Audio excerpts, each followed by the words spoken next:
Hello students, welcome to Solve Via Knowledge. இன்னைக்கு நம்ம பார்க்க போகிறது 12th ஸ்டாண்டர்ட் மேக்ஸில் எக்ஸைஸ் 6.9ல் 5th sum. நம்மளுக்கு ஒரு பிளேனோட ஈக்குவேஷன் கொடுத்துருக்காங்க. இதுக்கு பேரலாக தான் நம்மளோட ரெக்வயர்ட் பிளேன் இருக்கும் அப்படின்னு சொல்லியிருக்காங்க. ஸோ ஃபஸ்ட்டு நம்மளுக்கு கொடுத்துருக்க பிளேனை எழுதிக்கலாம். ஸோ இது நம்மளுக்கு கிவன் பிளேன். இதை நான் 1ன்னு எடுத்துக்கிறேன். அப்புறம் இதுக்கு பேரலாக தான் ரெக்வயர்ட் இருக்குன்னு சொல்கிறாங்க. ஸோ பேரலாக இருக்கும் அப்படிங்கும்போது XYZோட கோஎஃபிஷியன்ட் எதுவுமே மாறாது. இந்த கான்ஸ்டன்ட் மட்டும்தான் நம்மளுக்கு வேறையாக இருக்கும். ஸோ நான் அதை K அப்படின்னு எடுத்துக்கிறேன். இதுதான் நம்மளுக்கு ரெக்வயர்ட் ஈக்குவேஷன். இந்த கேவோட வேல்யூ கண்டுபிடிக்கிறதுக்காண்டி நான் இதில் இந்த பாயிண்ட்டை சப்ஸ்டியூட் பண்ண போகிறேன். ஏன்னா இந்த பிளேனில் தான் இந்த பாயிண்ட் இருக்குது அப்படின்னு சொல்லிட்டாங்க. ஸோ இதை நான் ஃபஸ்ட்டு 2 அப்படின்னு மார்க் பண்ணிக்கிறேன். ஸோ இப்போ நான் இதில் இந்த பாயிண்ட் சப்ஸ்டியூட் பண்ணுறேன். அப்போ என்ன ஆகும்?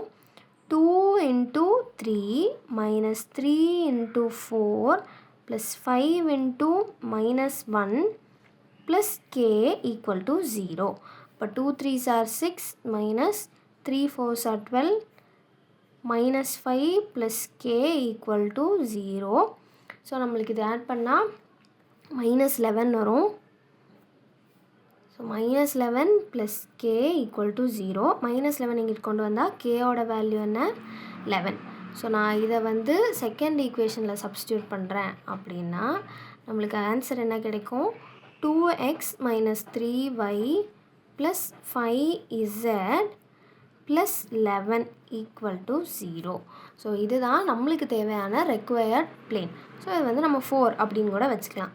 நம்மளுக்கு என்ன கேட்குறாங்கன்னா, நம்ம கண்டுபிடிச்ச பிளேனுக்கும் அவங்க கொடுத்த பிளேனுக்கும் டிஸ்டன்ஸ் என்ன அப்படின்னு கேட்குறாங்க. ஸோ இது ரெண்டுமே பேரலல் அப்படிங்கனால இதோட டிஸ்டன்ஸ் நம்மளுக்கு mod d1 - d2 / (a² + b² + c² இருக்கும். அதாவது மாடுலஸ் ஆஃப் இங்கே d1ங்கிறது 7, d2ங்கிறது 11. ஸோ 7 - 11 / (ABC) மூணுமே XYZோட கோஎஃபிஷியன்ட். அப்போ 2² + -3² + 5². ஸோ இது நம்மளுக்கு -4 வரும் /(4 + 9 + 25) அப்படின்னு வரும். ஸோ இதோட வேல்யூ மாடலேருந்து வெளில வந்தால் 4 தான். இதோட வேல்யூ √38. ஸோ இது சால்வ் ஆகாது. ஸோ நம்ம √38ன்னு விட்டுறலாம். So shortest distance 4 / √38 units.